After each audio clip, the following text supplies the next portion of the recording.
Bonjour, donc ici Christian Walter d'AgroCampus Ouest. Bienvenue à ce nouveau webinaire de l'Association française pour l'étude des sols, consacré aujourd'hui à la construction des sols. Donc ce sujet de la construction des sols est un sujet récent dans notre discipline, puisqu'on en parlait très peu il y a quelque temps encore, mais que ce sujet s'est imposé fortement au cours des dernières années en lien avec les enjeux de préservation et de restauration des sols dégradés. Donc, le conférencier d'aujourd'hui, Geoffroy Serret, est maître de conférence à l'Université de Lorraine et il fait sa recherche au sein du laboratoire Sol et Environnement de Nancy. Donc, c'est un spécialiste reconnu de la question des constructions des sols et je lui donne donc directement la parole. À toi, Geoffroy. Merci beaucoup. Bonjour à toutes et à tous. Je tiens tout d'abord à remercier l'AFES de me donner l'opportunité de parler de ce sujet. Et puis, je remercie en particulier Christian pour cette invitation. Comme Christian l'a évoqué, donc je suis maître de conférence et c'est vrai que je fais la plupart de mes enseignements à l'ENSAIA, l'École nationale supérieure d'agronomie et d'industrie alimentaire de Nancy. La plupart des travaux que j'ai présentés aujourd'hui se sont déroulés au sein du laboratoire Sol et Environnement, mais se sont également ancrés sur le GISFI, le groupement d'intérêt scientifique sur les friches industrielles. Et donc en effet, je vais parler de construction de sol en essayant de définir des termes, de présenter les méthodes que nous avons pu développer et tester au sein du LSE, mais également au sein de collaborations. Je parlerai ensuite des fonctions écosystémiques rendues par ces sols construits, et puis je parlerai d'un des objets principaux de mes travaux de recherche, à savoir la pédogénèse de ces sols. Alors, quelques éléments d'introduction un petit peu du sujet.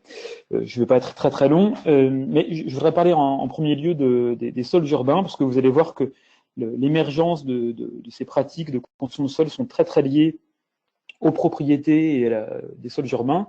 Et donc, je souhaitais en dire quelques mots. La première caractéristique de ces sols urbains, c'est qu'ils sont en croissance permanente, leur surface augmente. Je pense que tout le monde est au courant de ce phénomène d'étalement urbain. Alors, juste pour l'illustrer, j'ai repris une petite animation qui avait été réalisée par des étudiants de l'ENSAIA dans le cadre d'un travail pédagogique. Et vous voyez ici la carte des sols de la métropole du Grand Nancy, et puis cette tache noire qui grandit, eh bien, c'est l'extension de la métropole nancéenne entre le XVIIIe siècle et le XXIe siècle.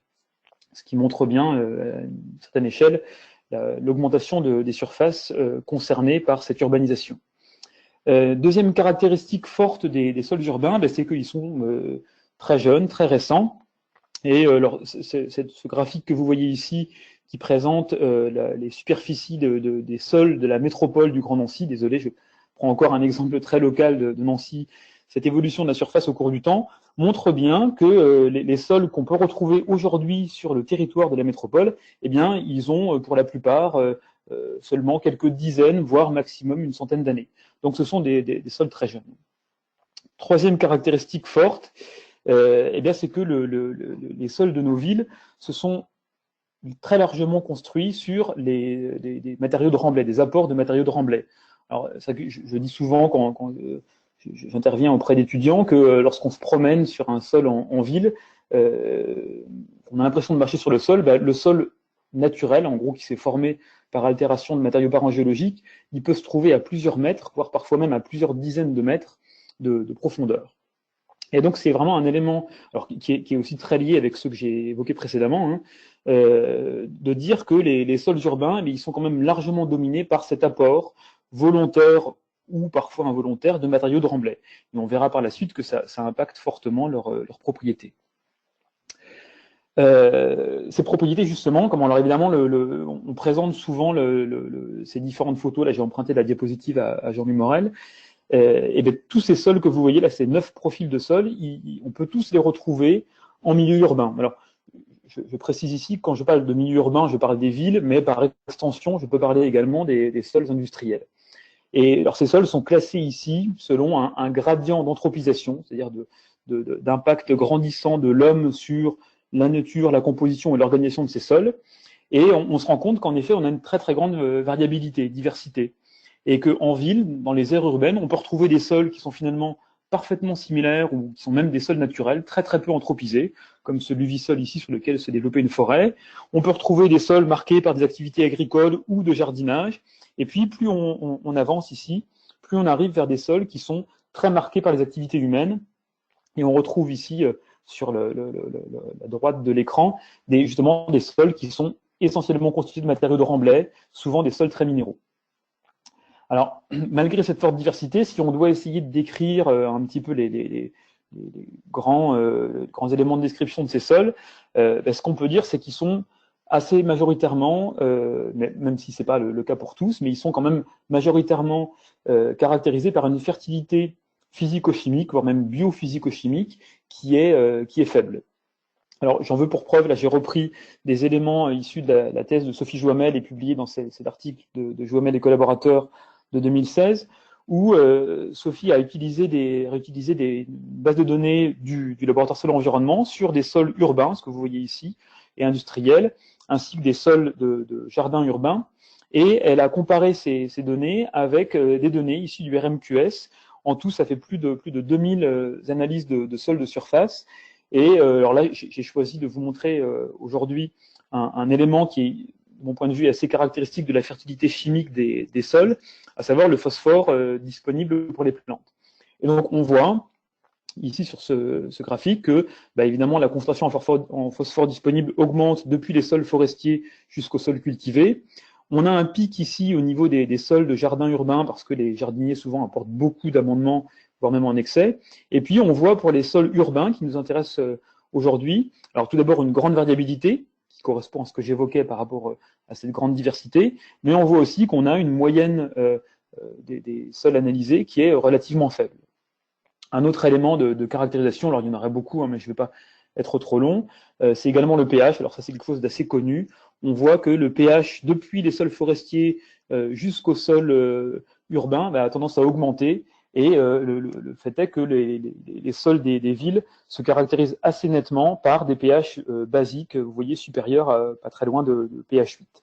Alors, il y a d'autres éléments qui caractérisent les sols urbains. Juste un qui va aussi dans le sens de cette fertilité physico-chimique qui est globalement assez faible, c'est l'abondance d'éléments grossiers supérieurs à 2 mm.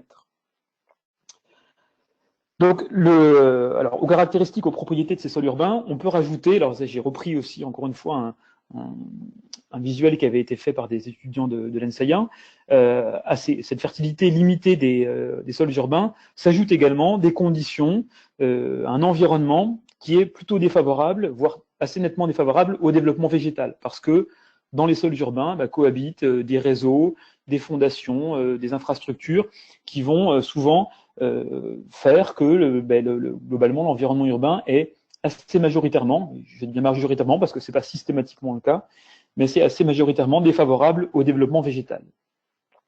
Pourtant, et j'en arrive, je m'approche de la fin de mon introduction, pourtant, on a besoin aujourd'hui de végétaliser nos espaces urbains, en particulier parce que ça peut nous permettre de répondre, comme Christian l'évoquait en introduction du séminaire, du webinaire, la végétalisation peut contribuer à répondre à des enjeux environnementaux qui sont vraiment spécifiques des milieux urbains. Par exemple, le phénomène d'îlot de chaleur urbain, qui fait qu'on a des températures qui sont plus élevées en ville par rapport aux milieux périurbains et ruraux, ou encore la question du cycle de l'eau en ville, avec aussi bien des problématiques en termes d'inondation que des problématiques en termes de qualité de l'eau. Donc clairement, le végétal, mais aussi parce que le végétal, il se développe sur des sols et des sols fonctionnels, est un élément de réponse à ces enjeux environnementaux. Pourtant, comme on l'a vu, le problème, c'est que les sols urbains sont plutôt défavorables au développement de végétaux. Pour cette raison, la pratique dominante, même si elle n'est pas exclusive, aujourd'hui, lorsqu'on veut végétaliser des villes, c'est d'utiliser des ressources naturelles, comme par exemple la terre végétale, donc les horizons superficiels de sol, ou encore des granulats, lorsqu'on veut réaliser des mélanges terre-pierre. Et bien sûr, ces ressources naturelles, elles proviennent de l'extérieur de la ville, et elles sont apportées en ville pour la végétaliser. Alors là, j'ai repris un tableau qui avait été réalisé par Olivier Damas à Plantécité. Alors c'est des données qui datent déjà un petit peu, mais on n'a pas encore trop trouvé d'éléments plus récents. D'ailleurs, si certains participants peuvent nous aider, ça nous intéresse fortement. des éléments sur la consommation annuelle de terres végétales, de décapage et donc de réutilisation de terres végétales, où on serait a priori à plus de 3 millions de mètres cubes par an de terres végétales décapées puis utilisées pour des opérations de végétalisation. Donc bien sûr, cette pratique, elle a un impact environnemental parce qu'on dégrade très fortement des écosystèmes, des écosystèmes que constituent les sols, et puis ça a également un impact économique, puisque cette terre végétale, elle a un coût, vous voyez les ordres de grandeur, là ça varie de 15 à 25 euros, même si les coûts évidemment sont très variables d'un territoire à l'autre. Alors c'est en partant de ces principales questions que, en tout cas pour ce qui nous concerne, mais je pense que c'est assez communément admis, que c'est constitué un ensemble de questions auxquelles la construction de sol essaye de répondre. Alors, le premier, donc, on l'a évoqué, c'est l'anthropisation des sols, la dégradation des sols causée par l'urbanisation. Le second, c'est comment trouver des moyens pour économiser les ressources naturelles qui tendent à se raréfier, notamment la terre végétale, il faut aller la chercher de plus en plus loin. Donc il y a clairement aussi des questions autour de ça. Et puis un point, alors que je n'ai pas détaillé ici, mais je pense que la communauté est assez consciente de ça, c'est également des questions autour d'une amélioration du taux de recyclage des déchets et des sous-produits, en particulier des déchets organiques. Comment mieux les valoriser, mieux les recycler à l'échelle du territoire. Et donc, quelque part, la construction de sol, c'est comment répondre à ces trois questions pour contribuer aussi à apporter des éléments de solution aux enjeux des milieux urbains. Formulé de manière un petit peu différente, alors ça c'est un schéma qu'on avait développé à l'époque du projet CITER, vous allez voir, j'en parlerai régulièrement. Alors c'est un peu schématique, mais l'idée là, ça représente un petit peu le mode de fonctionnement de nos espaces urbains, où on voit qu'on importe des matières premières, bien sûr pour la construction de bâtiments ou d'infrastructures, mais également on importe des matières premières pour nos aménagements paysagers, comme je l'évoquais, avec de la terre végétale, des granulats. Et puis, le fonctionnement de nos villes génère un certain nombre de déchets, y compris d'ailleurs des déchets qui sont issus de l'entretien de nos espaces paysagers. Et puis, bien sûr, ces déchets, ils sont ensuite exportés, alors c'est là où je dis que c'est un peu schématique, vers le milieu rural. L'objectif de la construction de sol, c'est, modestement, bien sûr, d'apporter un petit peu, d'amener un petit peu d'économie circulaire dans ce système, en limitant l'importation de matières premières et surtout en recyclant les déchets issus des activités humaines, des activités de la ville, en les recyclant au sein de la ville pour ces aménagements paysagers. Donc voilà pour cette introduction. Alors quelques éléments maintenant de définition. Alors en premier lieu, je propose ici une définition que nous avons mise au point, notamment avec les collègues avec lesquels j'ai eu l'occasion de travailler, de ce que pourrait être la construction de sol. Et derrière ça, il y a un thème un peu plus large qu'on appelle le génie pédologique, par analogie avec le génie écologique ou le génie végétal, et qui est vraiment de dire comment est-ce qu'on peut utiliser nos connaissances sur le fonctionnement et l'évolution des sols pour mieux gérer ces sols, et en particulier les sols dégradés. Donc, pour nous, la construction de sol, c'est essayer de s'inspirer justement de ce qu'on connaît du fonctionnement et d'évolution des sols pour pouvoir créer des sols artificiels fonctionnels. Alors voici un schéma qui tente de résumer l'approche. Alors initialement, évidemment, on a des sols naturels. Je pense que tout le monde ici sait à quoi ressemble un sol naturel et quelle fonction, quel service il peut rendre. Des sols qui, bien sûr, peuvent être dégradés, altérés par les activités humaines. C'est ce qu'on voit ici. Je retrouve ma souris. Voire même éventuellement contaminés par ces activités humaines. Alors après une étape qui peut éventuellement être mise en œuvre de décontamination de ces sols, l'idée c'est de dire comment revenir à un état fonctionnel, sans consommer de ressources naturelles. Et donc le principe de la construction de sol, c'est de valoriser des déchets et sous-produits, qu'on peut alors appeler des matières premières secondaires, pour les mettre en œuvre, les mélanger, en essayant de recréer des couches qu'on peut appeler quelque part par analogie avec les sols naturels des horizons, et donc en organisant ces matériaux de manière raisonnée, en horizon, pour recréer un sol, reconstruire un sol qui soit fonctionnel. Et dans notre acceptation pour l'instant, à ma connaissance, le principe de la construction de sol est surtout dédié à la végétalisation de ces sols. Et donc on obtient, alors je reviendrai un petit peu plus tard sur cette logique de couches qui ont une fonction bien déterminée, répondant quelque part à l'objectif de végétalisation. Mais donc voilà, en gros, on veut reconstruire un sol à partir d'une recette. Je fais souvent l'analogie avec la cuisine. On fait une recette à base de déchets et sous-produits pour construire un sol. Et ensuite, ce sol, et je vais le détailler par la suite, il peut avoir évidemment différentes vocations, différents usages, depuis une simple pelouse, prairie, voire des arbres de plantation, voire j'évoquerai un exemple de production de fibres végétales, ou encore, et je l'évoquerai simplement en conclusion, même pour optimiser, par exemple, des opérations de phytoremédiation de sols contaminés ou dégradés.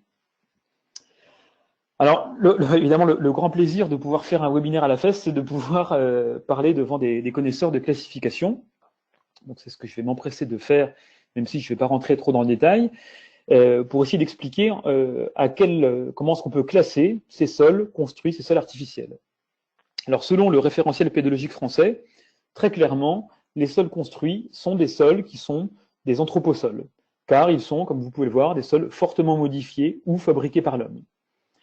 Et même, peut-être certains d'entre vous le savent déjà, on a la chance dans le RPF, dans ce chapitre qui avait été rédigé en 2008, donc il y a plus de 10 ans, par Denis Bèze, Jean-Pierre Rossignol, Christophe Schwartz et Louis Florentin, on a même une classe, une sous-classe qui est les anthroposols construits.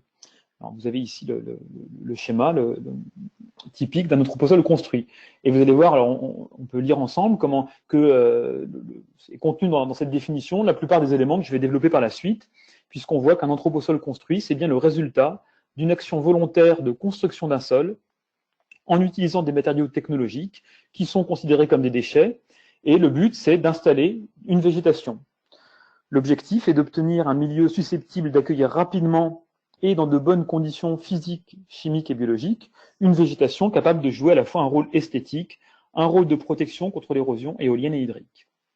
Et puis, donc, dans la dernière partie de mon exposé, les propriétés physiques et chimiques, voire même biologiques d'ailleurs, de l'anthroposol seront susceptibles d'évoluer très rapidement au cours des premières années après sa mise en place.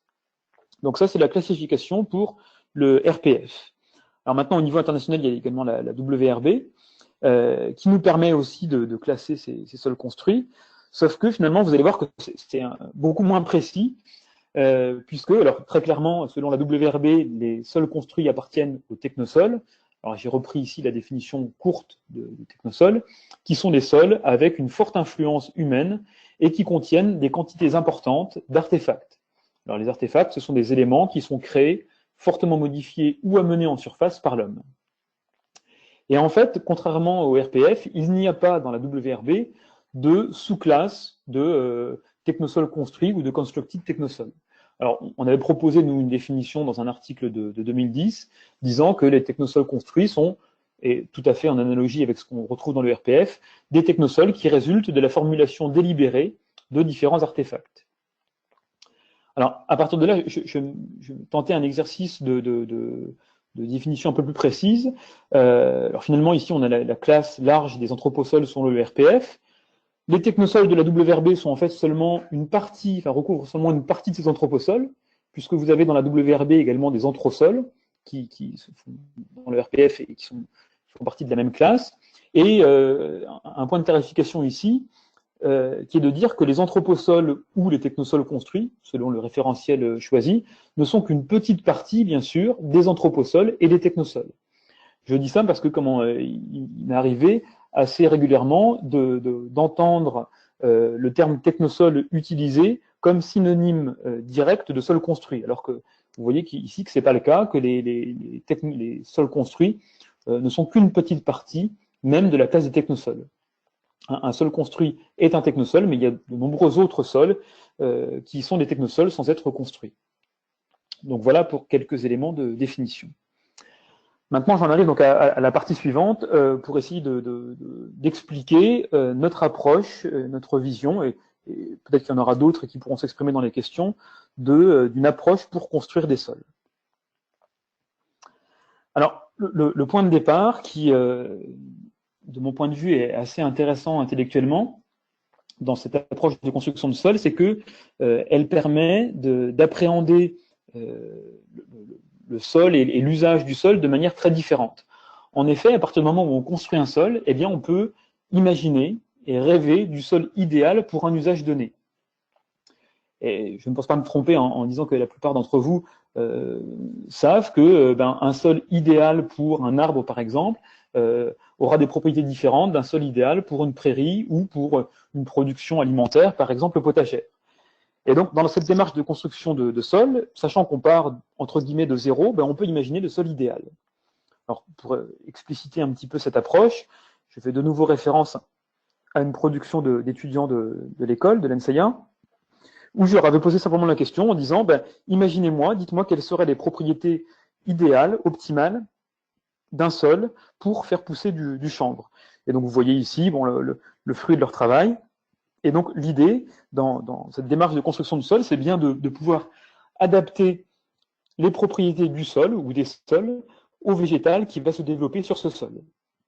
Alors, de manière un peu plus fine, on a fait ce travail dans le cadre du projet CITER.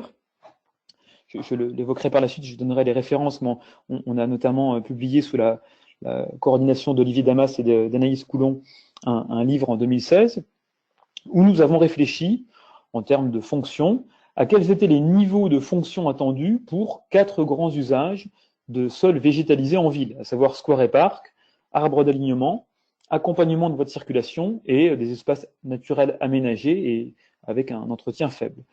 Alors, je ne vais pas rentrer dans le détail ici de cette graphique en radar, mais vous voyez des fonctions de portance pour les piétons, de portance pour des véhicules, de drainage, capacité de drainage, ou encore de biodiversité ou de risques sanitaires.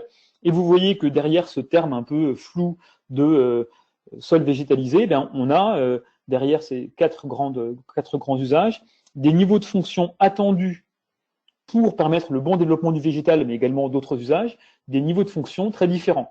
Parce que, par exemple, pour les accompagnements de voies de circulation, on peut éventuellement avoir des stationnements de véhicules, et donc on a un niveau attendu qui est beaucoup plus fort que pour d'autres usages.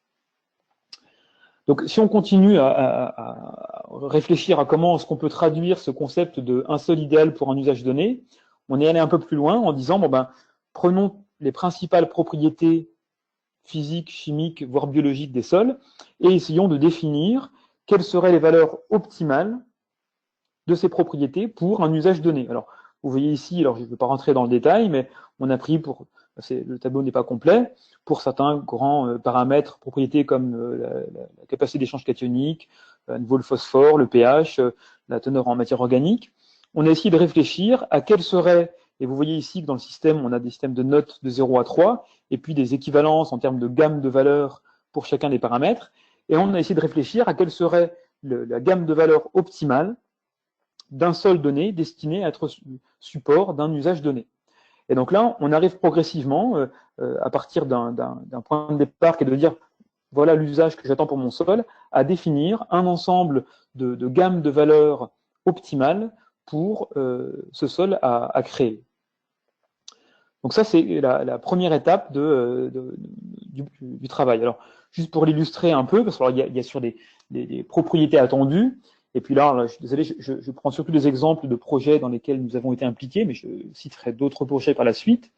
Il y a également sur l'organisation des différentes couches ou horizons de sol à mettre en œuvre pour construire ce sol de manière optimale. Alors là, vous avez des noms de projets de recherche que j'évoquerai par la suite, Biotechnosol, CITER et l'Orvers, avec à chaque fois des organisations différentes répondant soit à des contraintes en termes de végétation. Par exemple, ici, vous avez pour le chanvre, on a un horizon technique à la base drainant pour éviter les accumulations d'eau dans le profil de sol, ou encore pour répondre à des contraintes en termes de contamination du substrat. Ici, c'était sur un projet sur une friche industrielle où là, nous avons mis en place un horizon de confinement pour limiter au maximum les écoulements d'eau à travers ce substrat contaminé, donc pour que l'eau s'arrête ici, ou encore dans le cadre de l'horizon de l'arbre d'alignement qu'on retrouve en ville, avec un horizon squelette qui peut permettre, par exemple, le stationnement de véhicules avec une portance qui soit optimisée. Donc voilà, en gros, on part d'une feuille blanche et on essaie d'imaginer quel serait le meilleur sol possible pour notre usage. Ça, c'est la première étape telle que nous la concevons. La seconde étape, bien sûr, dans notre recette de cuisine, c'est de trouver les ingrédients. Et pour ça, il faut bien sûr identifier des gisements de déchets ou de sous-produits disponibles. Et la sélection, elle va se faire essentiellement sur un certain nombre de critères, à savoir la toxicité. Alors, je détaillerai assez peu ces questions de transfert de polluants, mais je pourrais répondre à des questions si le sujet vous intéresse. La plupart du temps, on choisit en priorité pour construire des sols des matériaux qui sont évidemment très peu contaminés.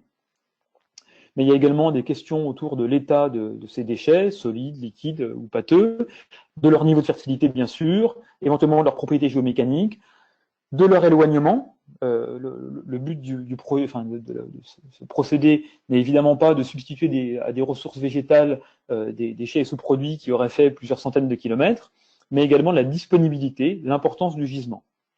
Alors, dans les différents exemples que je pourrais donner, vous verrez qu'il y a aussi bien des déchets organiques comme des déchets verts broyés ou des boues urbaines ou industrielles, voire même des sous-produits organiques comme des composts, mais également des produits minéraux comme par exemple des refus de briques ou encore des ballasts usagés.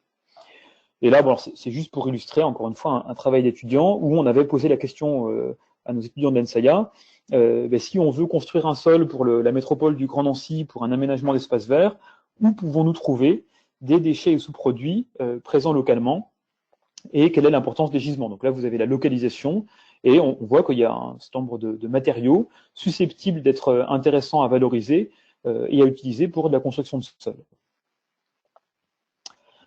Troisième étape, donc en gros, on sait où est-ce qu'on veut arriver, on sait quels sont les ingrédients disponibles, mais il faut trouver comment les associer, de quelle manière, pour se rapprocher le plus possible du sol optimal correspondant à l'usage attendu. Alors, dans cette troisième étape, il y a évidemment des questions que je traiterai assez peu dans l'exposé autour de solutions techniques de préparation et de mélange pour obtenir, par exemple, des mélanges homogènes, pour obtenir des niveaux de portance attendus. Et puis, il y a également, alors, la question, j'y reviendrai en perspective, est complexe. Il y a aussi des questions autour de comment prévoir les propriétés d'un mélange donné à partir de ce qu'on sait des matériaux seuls.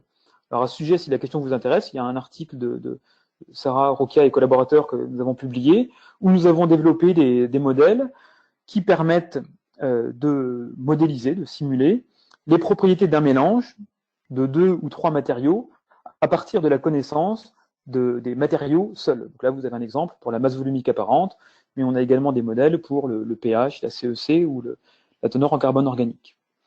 Donc ça, c'est la troisième étape, et normalement, à l'issue de cette étape, on a, entre guillemets, la bonne formule, la bonne recette pour construire notre sol.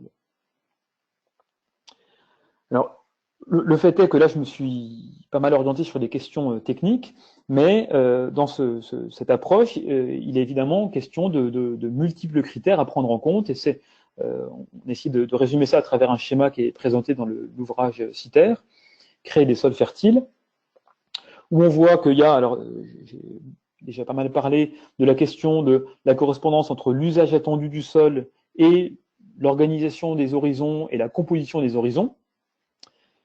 Des enjeux, enfin des questions autour de l'approvisionnement en matériaux, quels sont les matériaux disponibles, quelles sont leurs propriétés physiques, chimiques, géomécaniques, biologiques, quelle est l'importance des gisements, parce que bien sûr, il faut veiller à ce que on chercher des gisements de matériaux que s'ils sont présents en quantité suffisante par rapport aux besoins du projet.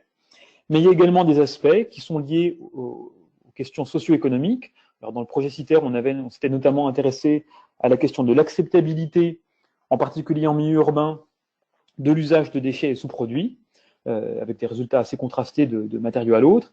Et puis, il y a bien sûr des enjeux liés au coût, puisque, contrairement à la terre végétale dont j'ai pu dire qu'elle avait un coût qui pouvait être élevé, certains déchets et sous-produits utilisables en construction de sol, soit sont disponibles gratuitement, c'est-à-dire que le producteur du déchet nous le met à disposition, soit voire même le producteur du déchet peut payer pour payer pour éventuellement que le déchet soit recyclé, valorisé dans le projet de construction de sol. Et puis enfin, bien sûr, il y a des questions liées au bilan environnemental. Je pourrais, s'il y a des questions sur le sujet, développer un peu plus, liées notamment au transport, de ces déchets depuis leur lieu de production jusqu'à leur lieu d'utilisation. Et donc, on a vraiment une analyse multicritère et la conclusion à laquelle nous sommes arrivés dans le projet CITER, notamment en échangeant avec des collectivités, c'est que bien sûr, le poids de ces différents critères peut varier d'un projet à l'autre, d'un opérateur à l'autre. Le but, in fine, c'est de pouvoir arriver à ce que j'évoquais, à savoir une proposition de dire pour tel usage, j'ai besoin de 2-3 horizons et voici, compte tenu de ce qui est disponible et de mes exigences, la composition idéale. Alors, nous sommes en cours de développement depuis déjà plusieurs années. Là, on n'a pour l'instant qu'une version bêta, mais on ne désespère pas de pouvoir, dans les mois à venir, développer une version finalisée d'un outil d'aide à la décision CITER qui permet justement de répondre à toutes ces questions, de permettre à un utilisateur de pondérer de renseigner les différents critères sur quels sont les gisements disponibles, quel est l'usage attendu, etc.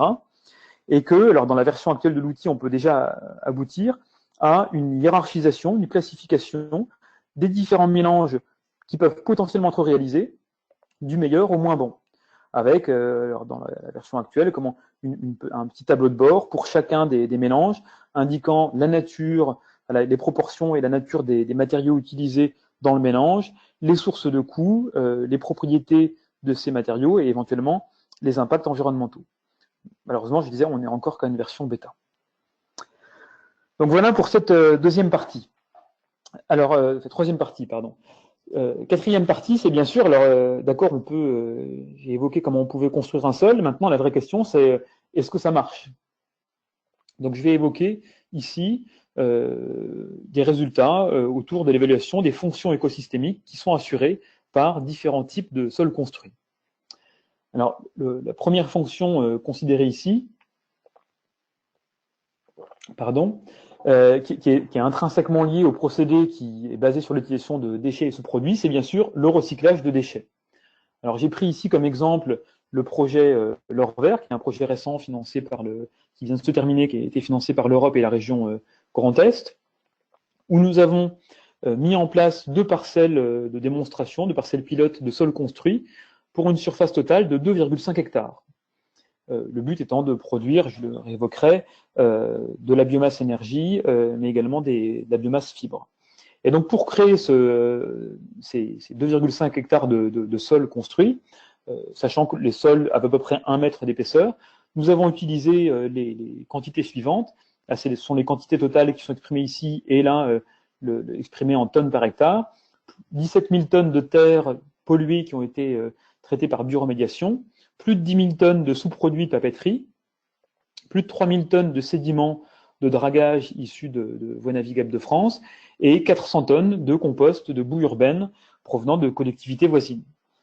Alors, pour ceux d'entre vous qui sont peut-être familiers des enjeux liés à l'épandage agricole, vous voyez que les tonnages mis en œuvre à l'hectare sont évidemment beaucoup plus élevés que ce qu'on a l'habitude de faire en épandage agricole. Un autre exemple, alors qui n'est pas issu de nos travaux, mais de la thèse de Baptiste Grard et du projet T4P, que certains d'entre vous connaissent peut-être sur les toits potagers de l'Agro à Paris, où ici, il s'agissait de créer des bacs de culture avec des substrats construits. Et ce que je trouve très intéressant dans ce projet, c'est que ici, les seuls sous-produits qui ont été utilisés sont organiques, c'est-à-dire qu'il n'y a pas d'apport de sous-produits minéraux dans ces sols construits. Et vous voyez, alors là, évidemment, on est sur des échelles plus petites parce que les bacs font, si je me rappelle bien, l'ordre de grandeur, c'est 1 mètre carré. Vous voyez, on est à 260 litres par mètre carré de compost de déchets verts, mais rapporté à l'hectare, on est quand même sur plus de 600 tonnes par hectare. Et puis, deuxième couche, avec du bois broyé, sur également pas loin de 400 tonnes par hectare de bois broyé utilisé pour ces bacs potagers. Et ce qui est intéressant également dans cet exemple, c'est que les apports se font régulièrement parce qu'il y a la minéralisation de la matière organique et que tous les 2 ans à peu près, si je me souviens bien, eh bien, de nouveaux matériaux sont apportés pour compléter et pour préserver la fertilité, le potentiel de production de ce substrat. Deuxième fonction qui est évidemment cruciale quand on parle de végétalisation urbaine, c'est celui du développement de la végétation. Alors là, j'ai pris l'exemple du projet Biotechnosol, qui était un projet financé par l'appel à projet GSOL, où nous avons reconstruit un sol sur une friche industrielle, une ancienne coquerie en Lorraine. Alors vous voyez ici l'état du site en 2000. Alors on voit un petit peu, mais on avait un paysage qui était quand même assez lunaire, on va dire, avec très très peu de végétation. Ici en 2007, la construction du sol couche par couche. Vous voyez ici ce gris bleuté des bouts de papeterie. Là, c'est un mélange de terre traitée par dissorption thermique et de bouts de papeterie, puis ensuite on a mis du compost.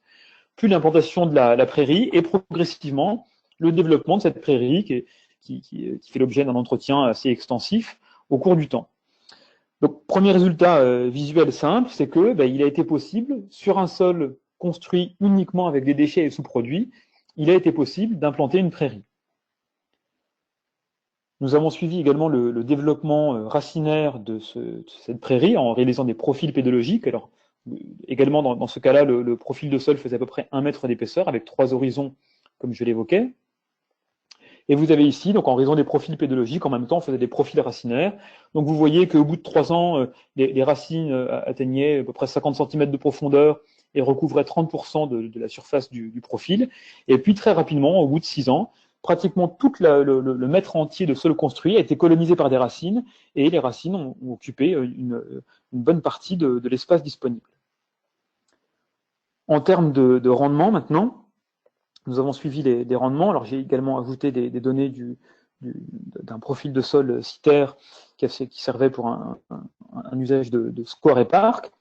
Vous avez ici les productions en biomasse sèche, exprimées en tonnes de matière sèche par hectare, en fonction du nombre d'années après la construction du sol. Vous pouvez voir ici que ces rendements de prairies varient de un peu moins de 2 jusqu'à, alors là c'est des données d'il y a 2 ans, 2-3 ans, jusqu'à plus de 6 tonnes de matière sèche par hectare. Et ce qui est intéressant, c'est que si on compare ces rendements d'une prairie extensive sur sol construit, eh bien, ils sont dans la même fourchette que ce qu'on peut obtenir sur des prairies extensives en Lorraine, donc sur des sols analogues calcaires sous un climat identique. Donc, à nouveau, un résultat assez fort qui est de dire que on peut, sur un sol fait avec des déchets, produire autant de biomasse que sur un sol formé naturellement. Alors, récemment, on a commencé à travailler sur la composition de cette biomasse, et en particulier sur son potentiel fourrager, avec Alice Michelot-Antalic du laboratoire Agronomie Environnement. Et vous voyez qu'elle a analysé la composition floristique de la prairie après une dizaine d'années après la mise en place du sol construit. Et on voit qu'on a une bonne biodiversité végétale, et on a également plusieurs espèces d'intérêt fourrager relativement fort, même si on a évidemment pas mal d'espèces moins intéressantes, notamment parce qu'on a eu une bonne colonisation du chardon également. Dernier exemple sur le rendement, dans le cadre du projet L'Or Vert, je le disais, comment on a fait pousser du chanvre pour produire des fibres pour le textile et pour d'autres usages. Et alors vous pouvez voir que sur la photo ici que le chanvre a poussé, mais on a eu un développement, j'y reviendrai par la suite pour expliquer ce développement assez contrasté. On a eu des rendements qui étaient pour le coup assez inférieurs à ce qu'on peut obtenir sur des prairies agricoles, des parcelles agricoles analogues. Notamment parce que il y a des quadras sur lesquels ça a très très bien poussé. On atteint des rendements similaires à ce qu'on a sur des parcelles agricoles, mais d'autres où ça n'avait pas du tout poussé. J'y reviendrai par la suite. Et puis dernier volet, pour refaire aussi un clin d'œil aux travaux sur les toits de l'agro, sur les bacs potagers, et également faire évoquer comme un projet que nous n'avons pas encore valorisé, intitulé Agrotechnosol, où nous avons installé un petit jardin potager sur la parcelle Biotechnosol. Nous avons réussi à produire des légumes destinés à la consommation humaine. Vous voyez ici le fruit de notre récolte sur la parcelle Biotechnosol, et puis ici les bacs de l'agro, avec des rendements obtenus. Alors évidemment, c'est variable en fonction des conditions climatiques et d'un ensemble de facteurs, mais des rendements obtenus qui sont comparables, même si légèrement inférieurs à ceux mesurés en maraîchage biologique. Et puis surtout, lorsqu'on s'intéresse à la qualité de cette biomasse, on se rend compte que les teneurs en contaminants, aussi bien métalliques qu'organiques, sont compatibles avec une consommation par l'homme.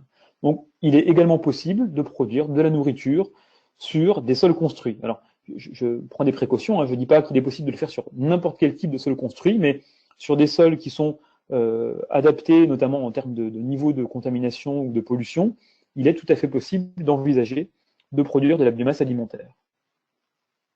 Troisième fonction évoquée, notamment des études que nous avons pu conduire dans le cadre des post-docs de Frédéric Ress et de Robin Nagua, ainsi que le stage de M2 de Alice Colli, où nous avons suivi les stocks de carbone, toujours dans cette parcelle biotechnosol qui avait été mise en place en 2007. Alors vous avez ici, toujours en abscisse, le temps suivant la construction du sol, et puis en ordonnée, le stock de carbone, exprimé en tonnes par hectare, uniquement sur les 30 premiers centimètres du sol. Vous voyez ici les données expérimentales, avec clairement une première phase avec une décroissance assez nette dans les premiers temps, puis une lente réaugmentation, que nous attribuons simplement à une minéralisation assez massive dans les premiers temps, en particulier du compost de déchets verts qui avait été apporté pour ce projet, puis une lente réaugmentation de ce stock de carbone, notamment l'hypothèse, c'est par apport de carbone organique de la part de la végétation, notamment du réseau racinaire. Et ce qui est intéressant aussi sur ce graphique, c'est que si on compare ça avec des stocks de carbone dans des prairies calcaires lorraines, des données qui nous avaient été fournies par les collègues de l'INRA d'Aster, on voit que même en considérant seulement les 30 premiers centimètres, on a des stocks de carbone dans les sols construits qui sont supérieurs à ceux qu'on a dans des analogues agricoles. D'autant plus si on considère toute l'épaisseur du sol. Alors c'est ce que nous avons présenté dans cet article-là qui est paru récemment. Alors ça, c'est les données obtenues, fournies par nos collègues sur ces prairies calcaires lorraines, où on a en moyenne 130 tonnes de carbone organique par hectare. Et vous voyez que si on considère le mètre entier d'épaisseur du sol construit, on a beaucoup plus. On est initialement pas loin de 600 tonnes par hectare. Et puis, prenant en compte la décroissance, on arrive tout de même jusqu'à 520 tonnes par hectare de carbone organique. C'est-à-dire 4 fois plus que dans le sol naturel. Quatrième fonction, liée au cycle de l'eau. Alors évidemment, je m'en voudrais de dresser un tableau uniquement idyllique de la construction de sol, puisque nous rencontrons également certaines problématiques, en particulier dans les premiers mois suivant la mise en place des sols. Vous voyez ici sur l'exemple des parcelles de 1 hectare biotechnosol et sur l'une des parcelles l'or vert, où nous avons rencontré des gros problèmes d'infiltration de l'eau, avec des phénomènes de submersion parfois assez longs, de plusieurs semaines, voire plusieurs mois, à la surface des parcelles. Donc ça, clairement, c'est une vraie problématique, et j'y reviendrai dans les perspectives, qui reste encore à traiter. Alors, notre hypothèse, c'est que, en gros, dans les mois qui suivent la mise en place des sols construits, le tassement et le passage des engins, même si on essaye de ne pas trop compacter les sols, fait que la structure du sol ne permet pas l'infiltration de l'eau, et il faut attendre une implantation de la végétation et l'activité des organismes du sol pour mieux structurer le sol et permettre à l'eau de s'infiltrer. Un petit clin d'œil, alors c'est peut-être un peu tiré par les cheveux, mais on peut considérer aussi que des substrats de toiture végétalisée, notamment de toiture extensive, sont une forme de sol construit. Alors certes, ici, là, vous voyez la composition du substrat, ce ne sont pas du tout des déchets et sous-produits, ce sont des ressources naturelles, ici en l'occurrence de la pouzzolane et de la tourbe, mais quelque part, c'est aussi le fruit d'une formulation volontaire de la part de l'homme pour répondre à un usage donné, à savoir une toiture végétalisée. Et donc, dans le cadre de la thèse de Riyad Boutouidjian, nous avons suivi le cycle de l'eau au sein de cette toiture végétalisée, et vous avez ici présenté sur ce graphique, entre début 2012 et fin 2014, donc pratiquement 3 ans, différents flux cumulés. Ici, en bleu, c'est le flux cumulé d'eau de pluie. En noir, c'est l'eau collectée, l'eau qui a drainé à travers une parcelle de référence, en l'occurrence une parcelle gravier. Et puis, en vert, ici en bas, on a la quantité d'eau drainée hors de la toiture végétalisée, et on voit bien comment ce substrat construit a permis de retenir une quantité significative d'eau et de limiter quelque part l'apport d'eau au réseau de collecte d'eau pluviale du fait de cette fonction de rétention d'eau par le substrat de la toiture végétalisée.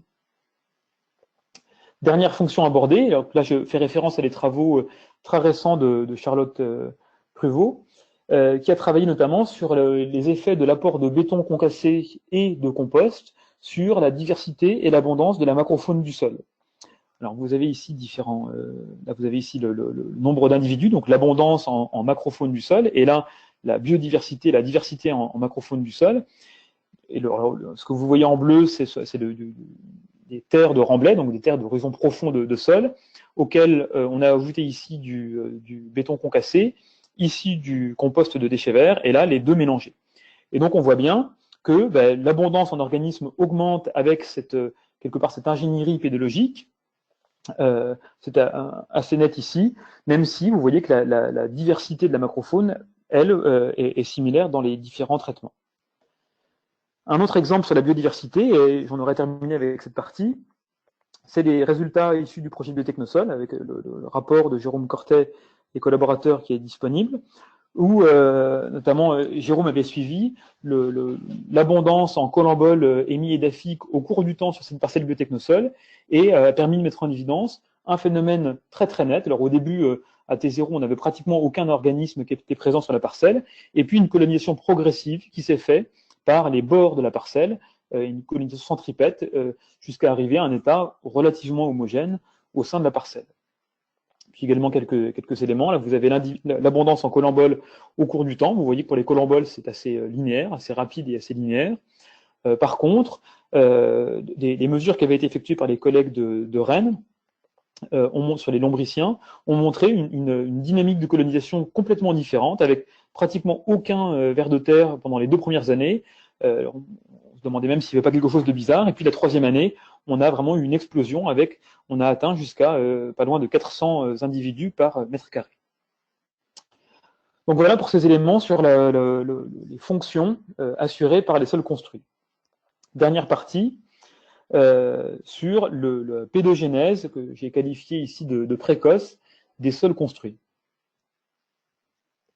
Alors au début, comment ça, c'est des questions qu'on avait commencé à se poser à l'époque de ma thèse, avec Jean-Louis Morel et Christophe Schwartz. Et la question, c'était de se dire, bon, ok, on a vu aussi ensemble, on peut mélanger des matériaux technologiques, technogéniques entre eux pour construire des sols. Ces sols peuvent remplir des fonctions, assurer des fonctions qu'on a vues, mais quid de ce qui va se passer au cours du temps? En particulier de l'impact des pratiques d'entretien ou d'exploitation de ces sols construits, de l'impact du climat, de l'impact des organismes végétaux et animaux et micro-organismes. Et alors, on n'a pas forcément trop traité la question de l'impact du facteur topographique, mais est-ce que il pourrait y avoir une pédogénèse sur ces sols construits, et est-ce que finalement, au bout de quelques années, quelques décades, voire plus, est-ce que ces sols vont évoluer et comment? Alors, on est toujours assez content de montrer cette figure avec une chronoséquence pour le sol Biotechnosol. Vous voyez, alors on a très périodiquement creusé des fosses pédologiques, fait des observations, pris des photos, également échantillonné, analysé ces sols. Et vous voyez l'évolution. Donc là, vous reconnaissez ici l'horizon de compost de déchets verts, ici l'horizon mélangeant des bouts de papeterie et des terres de désorption thermique, et puis à la base, cette couleur caractéristique des sous-produits papetiers. Et donc, on voit, même visuellement, assez nettement, une évolution au cours du temps de ces sols. Alors, par exemple, au cours de la première année, on avait vu l'apparition d'un horizon avec des conditions redox assez nettement négatives, dû à un engorgement d'eau qui a diminué après 2 ans et qui a disparu au bout de 3 ans. On a vu, alors je l'ai présenté précédemment, une évolution de l'enracinement également de la végétation. On a également, alors même si on ne le voit pas ici, vu une assez nette évolution de la structure des sols, avec l'acquisition de caractères plutôt grumeleux. Et puis on voit également une évolution de la couleur de ces sols, qui traduit bien sûr une évolution de la spéciation et même voire de la minéralogie de ces sols. Alors quelques petits éléments pour éclairer ces aspects. Sur les propriétés physiques tout d'abord, le premier résultat, toujours sur le même sol, c'est qu'on a clairement un tassement des sols sur leur propre poids au cours du temps.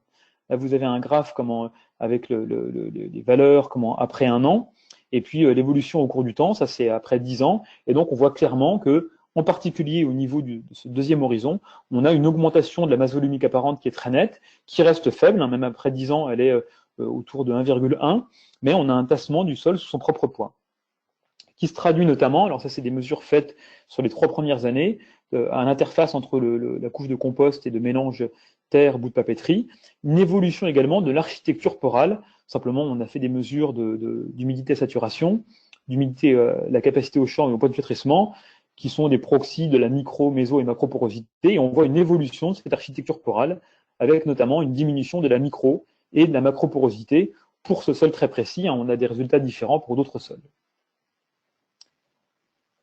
Alors, rapidement, un résultat alors, qui est toujours intéressant quand je parlais de processus qui vont très vite, sur les toitures végétalisées, quand on compare l'abondance, le nombre le pourcentage de particules fines inférieur à 2 mm, qui est assez faible, hein, vous voyez moins de 20% sur le substrat initial, et puis quand on regarde le substrat, ici, les 3 courbes que vous voyez là, après 4 ans, on voit bien une assez nette décroissance, et en particulier, alors faites attention, on n'a que 10 cm de profondeur, c'est très très superficiel ces substrats, on voit très bien une perte de particules fines en surface et une relative accumulation entre 2 et 5 cm de profondeur sur ce substrat de toiture végétalisée.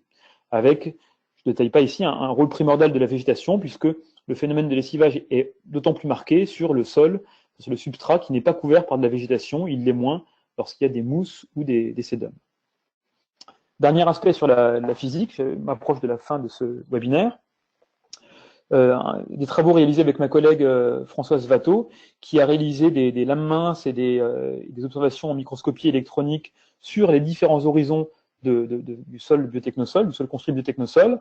Tout d'abord, sur l'horizon de croissance de compost de déchets verts, on voit clairement la formation, grâce à l'activité biologique, notamment des micro-organismes, mais également des lombriciens par exemple, la formation d'agrégats organiques qu'on voit assez nettement.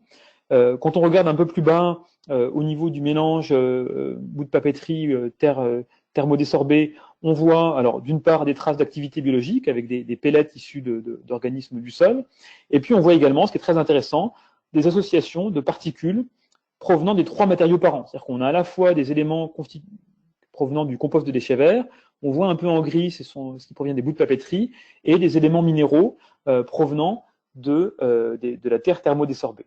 Donc réellement, ces sols sont vivants et cette vie structure, agrège les constituants au sein de ce sol. Par contre, alors évidemment, plus en profondeur, on a assez peu d'activité biologique et on a plutôt des phénomènes physiques qui contribuent également à structurer les sols. Très rapidement sur les aspects chimiques, des éléments qui sont en préparation sur les sols citaires, cette fois, qui ont été mis en place en colonnes isométriques. Vous voyez que on a une évolution entre le T0 en tireté vert foncé et en vert plus clair assez faible du pH, même si on a une petite décroissance du pH en surface, mais moins marquée en profondeur, ce qui s'explique notamment pour l'horizon de profondeur par le fait qu'on a des matériaux très carbonatés, donc avec un fort pouvoir tampon. Donc alors, pour ces paramètres, on a une évolution qui est limitée. Par contre, pour d'autres, c'est ce qui est ici, là vous avez le fer libre, comme on le disait avant, extractible avec la méthode CBD, Mera-Jackson, où à T0, on avait en surface à peu près un peu plus de 50% de fer libre, et après 2 ans, seulement après 2 ans, on monte jusqu'à 100%. Ça veut dire qu'on a vraiment une néoformation de minéraux, notamment d'oxyde de fer, en l'espace de seulement 2 ans. J'en arrive donc à ma conclusion. Alors vraiment, le point que j'aimerais que vous reteniez peut-être de ce webinaire, c'est de dire que l'intérêt aussi de la construction de sol, au-delà de certains intérêts pratiques que je vais revenir, c'est que ça peut nous permettre aussi de réfléchir à nos questions dans le domaine de l'agronomie et de la pédologie de manière assez différente.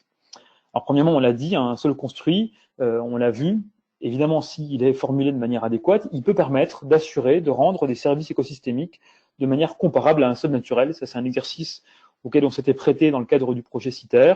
Alors, il y a des services qui sont rendus de manière similaire si on a une terre végétale ou si on a un sol construit, comme pour typiquement la filtration de particules fines. On a certains services qui sont mieux rendus par des sols construits, parce que, on l'a vu pour le climat global, donc le stockage de carbone, on a vu qu'on pouvait stocker plus de carbone dans des sols construits. Bien sûr, on recycle beaucoup plus de déchets et sous-produits si on construit un sol que si on utilise simplement de la terre végétale, si on reconstitue un sol. Et puis, par contre, on a évidemment des questions qui subsistent et des travaux à mener sur des services de transfert de polluants. Alors, pas forcément trop de métaux ou de polluants organiques, mais sur des sulfates, par exemple. On a vu récemment régulièrement des problématiques de lixiviation de ce type d'éléments. On a vu aussi des enjeux, je ne vais pas trop détailler, sur le fait que dans les premiers mois, on n'avait pas forcément une capacité d'infiltration qui était maximale, même si elle redevient intéressante au bout de quelques mois, ou encore une colonisation progressive par la biodiversité. Avec, je l'ai dit, mais je ne vais pas détailler ici, des solutions qui peuvent potentiellement être intéressantes d'un point de vue économique, parce que les déchets et sous-produits peuvent avoir une valeur. Et clairement, pour reboucler avec ce que j'évoquais au début, cette construction de sol, c'est une contribution modeste, certes, je ne dis pas qu'on peut construire des sols partout et que c'est l'alpha et l'oméga, mais c'est une contribution aux enjeux environnementaux spécifiques des milieux urbains. Et de manière plus large, c'est ce que je disais, c'est que le fait de réfléchir à partir de cette feuille blanche, ça peut nous permettre vraiment d'avoir une approche nouvelle, notamment même de thèmes ou de questions comme celui de la fertilité, puisque là, on ne va pas adapter la fertilité d'un sol existant à une culture via des intrants ou un travail du sol, mais on va réfléchir à la fertilité au moment même de la conception du sol. Et au-delà, alors, nous, on milite pour considérer des sols construits comme des modèles d'études pour la science du sol et pour étudier des processus pédogénétiques. Parce qu'on contrôle très bien le T0 du sol, on sait à quel moment on met en place ce sol construit, ce qui est un peu plus difficile pour des sols naturels. On l'a vu, on a, pas pour tous les sols construits, mais pour un grand nombre des processus qui peuvent être rapides et intenses. Et puis, même d'un point de vue écologique, on voit qu'on part d'écosystèmes qui sont pratiquement vierges et qui sont progressivement colonisés avec des mécanismes complexes et particulièrement intéressants à étudier. Et puis enfin, alors évidemment, les perspectives, il y en a de très très nombreuses, quelques idées que j'évoque ici, et qui font écho à ce que j'évoquais. Évidemment, une première perspective sur mieux maîtriser les étapes de formulation de ces matériaux pour construire le sol, notamment pour optimiser les propriétés physiques. On a vu qu'il y avait des enjeux liés autour de l'hydrodynamique. Je sais qu'il y a également une thèse en cours au BRGM sur l'agrégation dans les sols construits. Alors, ça, c'est un projet que j'espère nous pourrons mener à bien, c'est développer cet outil d'aide à la décision opérationnelle et libre d'accès pour construire des sols à destination des opérateurs, dans le cadre de la suite d'un projet CITER. Alors, des travaux plus aussi qui nous intéressent au laboratoire Sol Environnement, c'est de coupler la construction de sol avec, par exemple, je l'évoquais au début, la phytoremédiation ou l'agromine de métaux, pour en gros utiliser la construction de sol pour gérer la disponibilité de ces éléments et leur transfert vers les plantes, voire également pour produire de la nourriture, je l'ai évoqué un petit peu aussi. Et puis enfin, c'est bien sûr gérer dans le temps, parce que c'est bien de construire des sols, mais la vraie question, c'est maintenant quels itinéraires techniques mettre en place sur ces sols, quelle agronomie pour ces sols construits, ces sols artificiels. Voilà, merci beaucoup de votre attention. Alors quelques références, en particulier l'ouvrage que j'évoquais, Créer des sols fertiles. Donc Claire Chenu avait bien voulu préfacer. Et puis un livre publié par le groupe Suitema, où plusieurs chapitres sont consacrés à cette question. Voilà, merci beaucoup de votre attention et désolé d'avoir été un peu plus long que prévu. Bonjour Geoffroy, tu m'entends? Très bien. Merci beaucoup pour cet exposé très clair. Donc, on va commencer à cette partie de discussion. Et je voudrais donc rappeler aux auditeurs qui peuvent m'envoyer toujours des questions. Et donc, on va commencer, si tu veux bien. Est-ce que tu es prêt? Tout à fait. Alors, j'ai une première question de Camille Chauvin qui voudrait revenir sur la définition, des questions de définition. Et elle dit, pouvez-vous revenir sur les définitions des différents types d'anthroposols? Je ne suis pas sûr d'avoir saisi la notion de technosol. Un sol construit est-il forcément un technosol? Alors, merci de cette question. C'est juste là. Alors, clairement, dans les anthroposols, par rapport à ce qui peut nous intéresser, il y a deux définitions et deux sous-classes qui sont assez voisines, qui sont les anthroposols reconstitués, que je n'ai pas évoqués ici, où là, les anthroposols reconstitués sont également le fruit d'une action volontaire, mais cette fois, on ne va pas utiliser des matériaux technologiques ou des déchets, mais on va essentiellement utiliser des matériaux pédologiques. Donc, en gros, c'est typiquement le fait d'apporter de la terre végétale, voire même éventuellement des horizons plus profonds. Là, on est dans ce qu'on appellera des anthroposols reconstitués. Un anthroposol construit, c'est vraiment, alors comme précédemment, le fruit d'une action volontaire, mais cette fois, où on utilise des matériaux non pédologiques, ou en tout cas, alors on peut parfois utiliser des matériaux d'horizon profond de sol qui sont complexes à valoriser en végétalisation, mais dans ce cas, on les mélange à d'autres matériaux qu'on appellera des matériaux technologiques, comme ce que j'évoquais, des composts, des briques, des déchets de balayage de rue, et que sais-je encore. Donc ça, c'est l'entrée RPF. Et après, alors la WRB, clairement, donc, vous avez la définition des technosols, et de mon point de vue, alors je réfléchis en même temps, hein, mais il me semble que par définition, un sol construit est forcément un technosol, puisqu'il est constitué à 100% d'artefacts, c'est-à-dire de matériaux qui ont été créés, fortement modifiés ou amenés en surface par l'homme. C'est-à-dire ça peut être notamment des matériaux d'origine géologique, par exemple. Et donc un sol construit avec de la terre végétale est un technosol quand même. Alors comment? Alors c'est une très bonne question. Alors comment du coup un sol reconstitué avec de la terre végétale? Comment? En fait, c'est pas si évident que ça parce que la terre végétale justement dans la WRB, donc dans le RPF c'est très clair, hein, c'est un anthroposol reconstitué, mais dans la WRB c'est pas clair parce qu'en effet dans la définition d'artefact, la lecture peut varier d'une personne à l'autre, mais il me semble qu'une terre végétale n'est pas un artefact. Parce qu'elle n'est pas amenée en surface par l'homme. Elle est simplement décapée et elle était déjà en surface. D'accord. On peut peut-être rappeler pour ceux qui ne le sauraient pas que le RPF c'est la classification française et que le WRB est la classification internationale. Hein, voilà. Tout à fait. Alors, donc les questions arrivent. J'avais une question là encore facile qui était plutôt de disponibilité. Curia Morgan qui demande est-ce que le modèle de Rokia et al. Est disponible gratuitement et est-ce qu'il est facile d'accès? Alors, rappelle-nous ce que c'est que ce modèle et puis. Tout à fait, tout à fait. Comment? Alors, donc ce modèle a été présenté dans la publication, le journal c'est Waste Management. Les modèles qu'on a développés sont disponibles librement. Bon, après, clairement, ils sont pas complètement satisfaisants. C'est-à-dire que, en gros, on a développé ces modèles qui sont des modèles polynomiaux. Alors, je vous avoue que c'est un collègue qui les avait développés, donc c'est pas ma spécialité. Donc des modèles assez simples.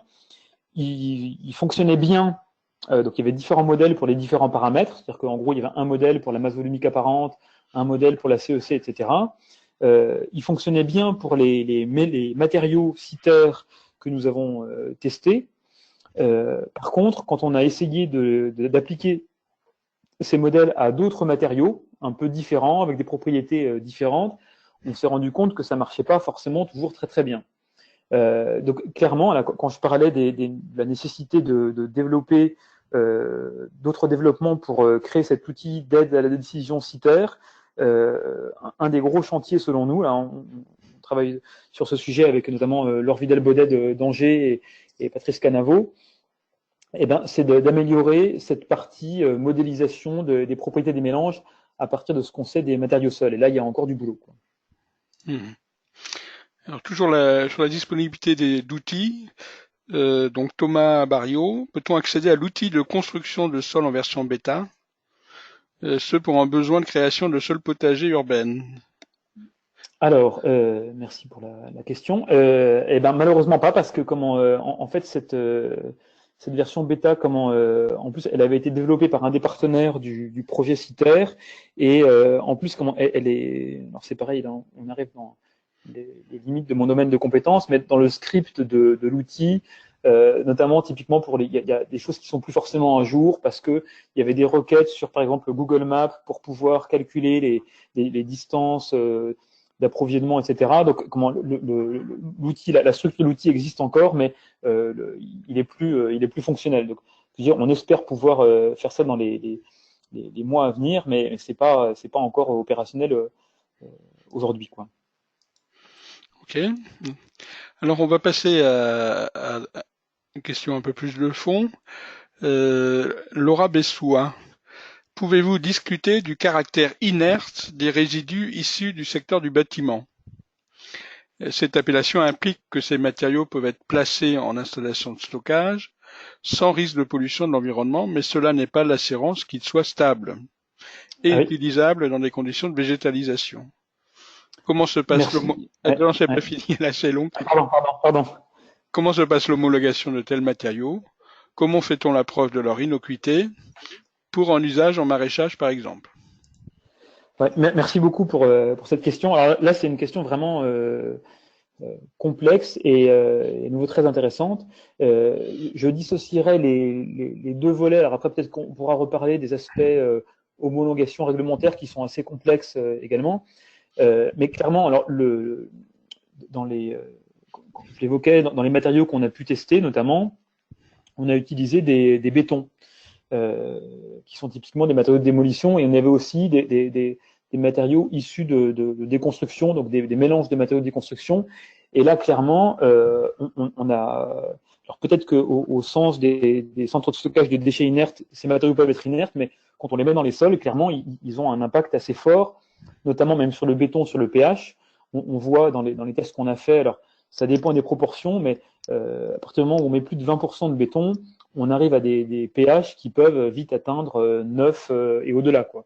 Alors, c'est pas forcément rédhibitoire pour la culture, mais parce qu'il y a des espèces qui peuvent tolérer ces gammes de pH, mais clairement, ça restreint le champ des possibles et ça interdit certaines cultures. Et alors sur les briques, par contre, c'est pas pour, je veux pas vendre des recettes toutes faites, mais les briques étaient des matériaux intéressants. Alors, en termes de résistance mécanique, c'est pas inoubliable, mais par contre typiquement sur des bacs, sur de l'agriculture urbaine, ça marche relativement bien. D'ailleurs, c'est utilisé par ailleurs, hein, comment c'est déjà fait, parce que ça contribue notamment à retenir de l'eau. Et puis, c'est un matériau qui structure relativement bien le sol et qui pose beaucoup moins de problèmes de lixiviation que le béton, par exemple, quoi. Mhm. Alors, elle a une seconde question. Vous avez évoqué la rétention en eau des sols construits. Qu'en est-il des eaux non retenues? Sont-elles très chargées en éléments fertilisants? Peut-il exister des risques de pollution par les nitrates avec l'utilisation massive de compost? Oui, merci pour cette seconde question. Alors, clairement, je l'évoquais là quand je faisais le bilan de services écosystémiques rendus. C'est un point de surveillance majeur sur ce type d'approche. Je l'évoquais comment, alors, nous, dans les retours d'expérience qu'on peut avoir, y compris même de ceux que je connais, comme je l'évoquais, il y a rarement des enjeux sur les éléments traces métalliques, sur les polluants organiques, notamment parce que les matériaux ont été choisis pour être avec des concentrations assez faibles dans ces éléments. Par contre, clairement, je l'évoquais un peu sur je dis ça parce qu'on a eu des problèmes régulièrement avec des sulfates ou des chlorures, essentiellement, alors encore une fois, hein, et on a eu aussi des problèmes avec les nitrates. Souvent, c'est sur une période de temps très limitée, de quelques mois par exemple, où les eaux de drainage, entre guillemets, donc les eaux qui sortent du profil de sol, peuvent être chargées en ces éléments. Et c'est une des raisons qui font que dans les préconisations qu'on a fait dans l'ouvrage, on recommande de réaliser les mélanges et d'avoir une période de stabilisation, voire même de pré-végétalisation en andin avant de prendre les matériaux et de les mettre en place pour construire des sols. Mhm. Alors, on continue. Gaëtan Fourvel. Lors de la construction d'un sol, sur quel levier peut-on agir pour favoriser la mise en place rapide, idéalement dès la construction, d'une structure pouvant fournir des propriétés physiques favorables au support de plantes? Absence d'engorgement en eau, masse volumique apparente faible. Oui. Bonjour Gaëtan, merci pour cette question. Clairement, la réponse est un peu la même que précédemment. Enfin, déjà, je pense qu'il y a en plus Gaëtan est bien placé pour le savoir, il y a vraiment des recherches complémentaires à mener sur cette question. Et je ne dis pas ça pour botter en touche, mais encore une fois, je pense que la réponse principale, c'est encore une fois la prématuration des mélanges avant leur mise en œuvre sur le terrain, quoi. Parce que ce que je disais là, les problèmes qu'on a constatés, et peut-être Gaëtan a eu les mêmes retours, c'est vraiment tant qu'il n'y a pas de structure pédologique, au sens pédologique du sens ouais, dans les sols, qu'on a des défauts d'infiltration. dès que les racines structurent le sol, on a beaucoup moins de problèmes. Donc l'idée, mais que moi j'ai pu tester que en laboratoire, c'est de prématurer ces matériaux avant leur mise en œuvre sur le terrain. Mais je ne sais pas si ça marcherait, mais c'est une des pistes selon moi. Parce que tu pourrais nous expliquer, pour illustrer un peu, les photos que l'on voit là. Oui. C'était des sols construits avec quoi Alors, ben, le premier, là, c'est le sol construit biotechnosol. Donc, en surface, c'est là où on a du compost de déchets verts. En dessous, on a un mélange terre, bout de papeterie.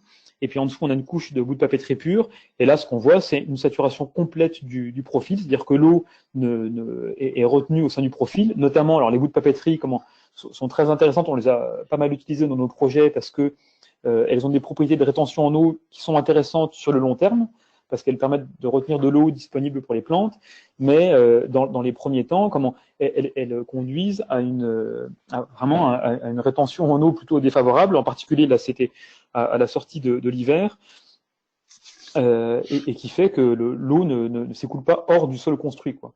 Donc et ça, on l'a constaté vraiment très fréquemment sur ce type de sol.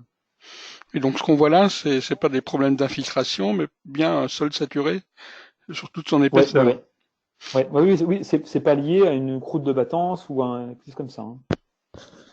Et dans la deuxième photo, c'est un peu pareil ou Ouais, c'est pareil. Alors après, on a fait des profils pédologiques. Alors, j'ai pas les photos sous la main, hein, mais on voit comment des traces d'hydromorphie temporaire, parce que comment les sols là avaient, je sais plus, 7 mois, 6-7 mois, mais on voyait des traces d'hydromorphie temporaire à différents endroits sur le profil, quoi, qui témoignent bien du fait que ça avait été saturé pendant de longues périodes de temps. D'accord. Alors une nouvelle question, Nadler-Simon.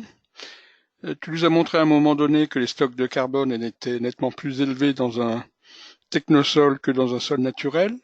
Sait-on ce qui explique cette forte augmentation du stock de carbone de biotechnosol par rapport au sol naturel? Ouais, tu pouvais effectivement Alors, revenir sur la diapo. ouais, ouais, ouais.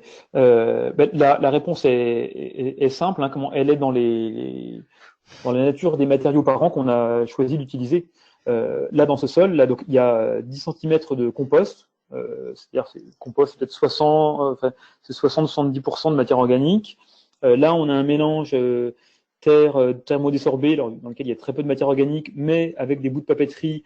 Donc, on n'est pas loin de 20-30% de matière organique. Et là, de la bout de papeterie pure. Donc, en gros, c'est vraiment la nature des matériaux parents qui explique que, en gros, là, on a une prédominance de matériaux organiques, et donc, de ce fait, comment le stock est très important, et même s'il diminue un peu au début, on voit que cette diminution, comme je l'ai montré dans le graphe avant, là, cette diminution, elle s'arrête au bout de 2-3 ans, et on a une réaugmentation. Et ça fait partie. Alors, il y a une thèse là, qui a démarré depuis quelques mois au LSE, la thèse de Victor Allori, où on va essayer de comprendre de manière un peu plus fine les mécanismes qui contrôlent cette dynamique du stock au cours du temps. Mhm. Alors j'ai deux questions qui reviennent un peu sur la question précédente.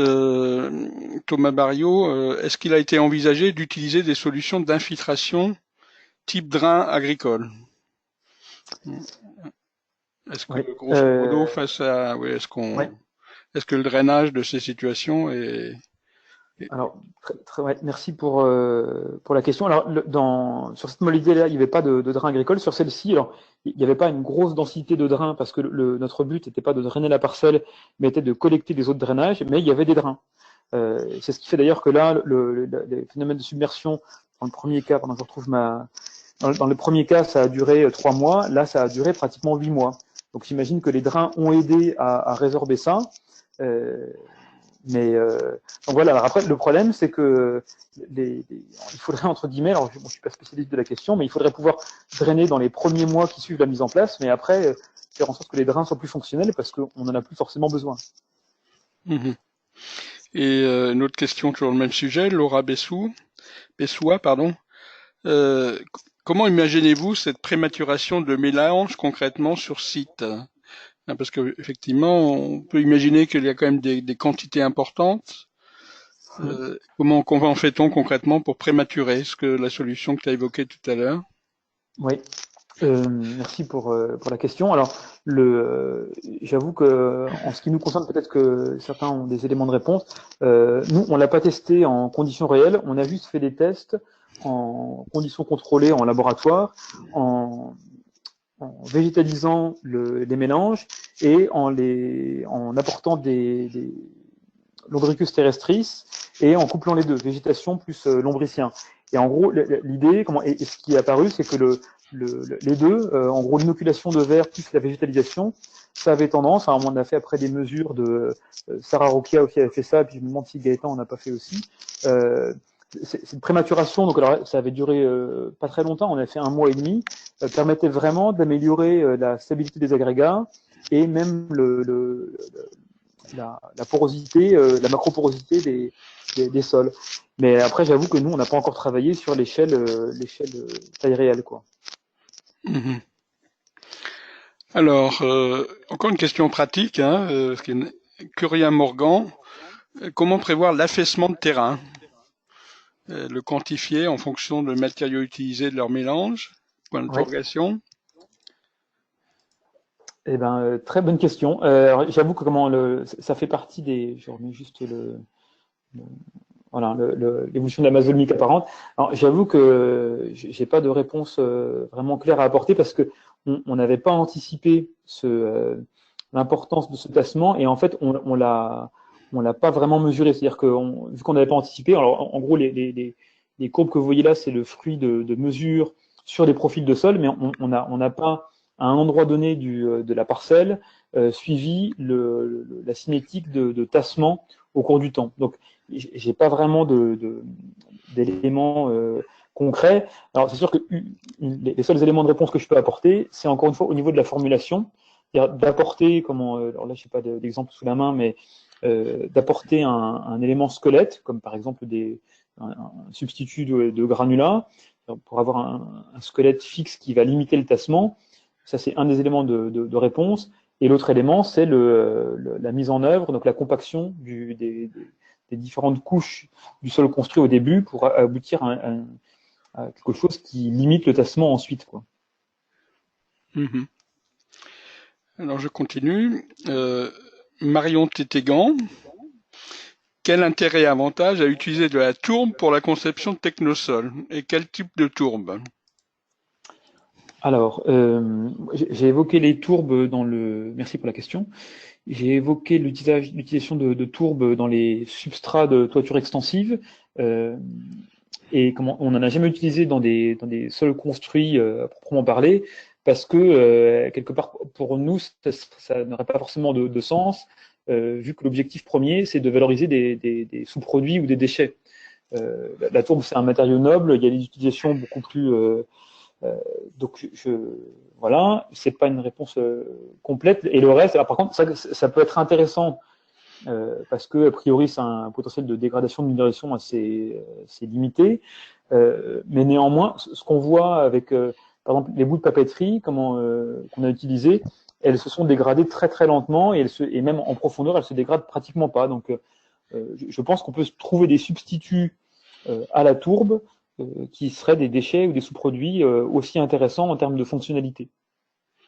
D'accord. Donc c'est bien l'idée qu'on évite d'utiliser la tourbe parce qu'on la considère comme une ressource naturelle qui peut s'épuiser, Absolument, oui.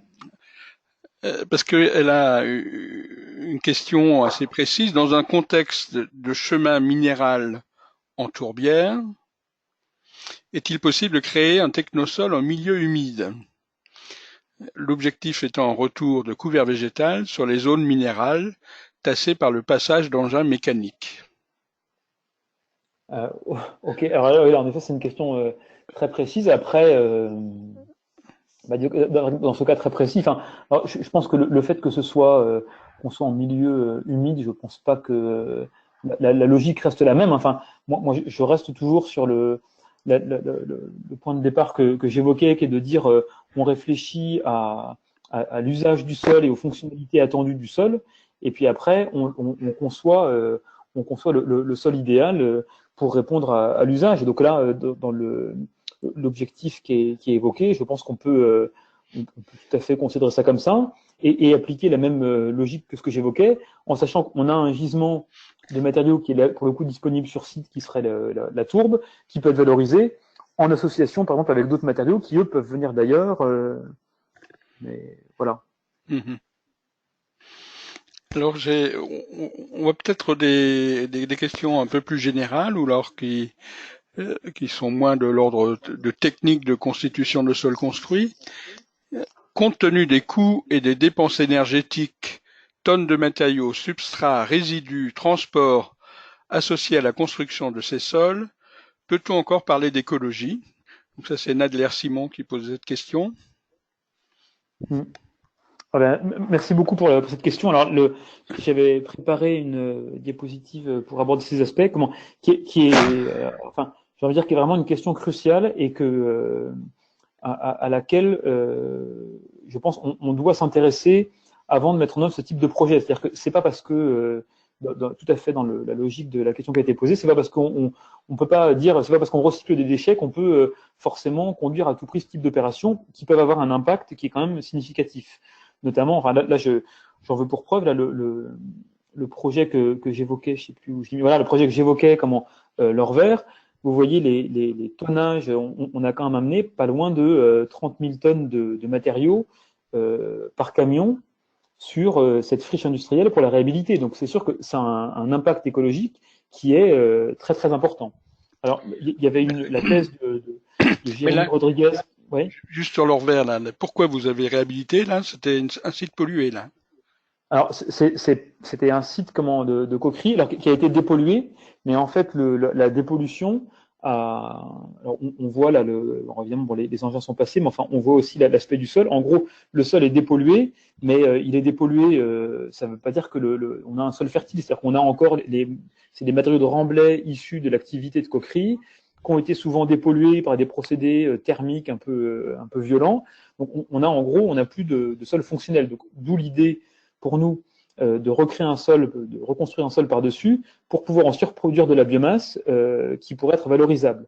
Parce que le point de départ, c'est qu'on avait fait des tests préalables. En gros, on ne pouvait pas avoir la filière de production de biomasse ne serait pas viable sans cette opération complémentaire de construction de sol. Mais néanmoins, je disais donc par rapport à l'aspect environnemental et écologique, là, alors, donc, je disais, alors, je ne sais pas si on voit très bien, dans la thèse de Jérémy Rodriguez, lui, il a fait une analyse de cycle de vie en comparant justement pour ce chantier l'Orvers, en comparant la modalité de sol construit avec des modalités référence. Alors, je ne vais pas rentrer dans le détail de ces modalités de référence, mais en gros, c'est soit on produit le chanvre sur une parcelle agricole ailleurs, et puis on revégétalise la friche industrielle par ailleurs. Et clairement, ce qui apparaît en résumé de ce travail, c'est qu'il y a des aspects de la construction de sol qui sont très positifs sur le bilan environnemental, parce que justement, en termes, ça limite l'artificialisation des sols, c'est-à-dire qu'en gros, on va, pour produire de la biomasse, consommer des terres qui ont déjà été artificialisées plutôt que de occuper des parcelles agricoles qui peuvent être utilisées pour de la production alimentaire et qui, là, dans la logique de la filière l'Orvers qui produit de la biomasse industrielle, serait utilisée pour faire cette biomasse industrielle. Donc, il y a des aspects très positifs, y compris, je le disais, en termes de stockage de carbone. Par contre, il y a des questions autour de l'émission, de toutes les émissions liées au transport des camions qui sont très significatifs. Même si, bon, l'alternative à ce projet l'Orvers, c'était pour bonne partie soit d'aller mettre ces matériaux comme les sédiments de curage, de dragage, là, les mettre en centre de stockage de déchets inertes, ou d'aller épandre les composts en agriculture, ou pour les bouts de papeterie, de les brûler dans un incinérateur. Donc, en gros, il a fait tout ce travail, je ne résume pas forcément de manière très claire, mais il a fait ce travail de comparaison, et clairement, le bilan, il est positif d'un certain point de vue, et moins positif, voire négatif, pour d'autres. Donc, je pense qu'il y a encore du travail à faire pour optimiser la réflexion autour de ces opérations, et en privilégiant toujours, comme je l'évoquais, des gisements locaux de sous-produits pour limiter ces impacts. Très bien. Alors Aurélie Bach-Labreuil nous demande, donc merci beaucoup pour cette présentation, est-ce que les sols construits peuvent aussi aider à refertiliser des sols morts, entre guillemets? Par là, j'entends que certains champs agricoles sont décrits comme n'ayant plus beaucoup de vie au sein des champs. Et du coup, je me demandais, est-ce que ces sols peuvent être un recours à la résilience des sols? Merci beaucoup pour la question et pour l'encouragement.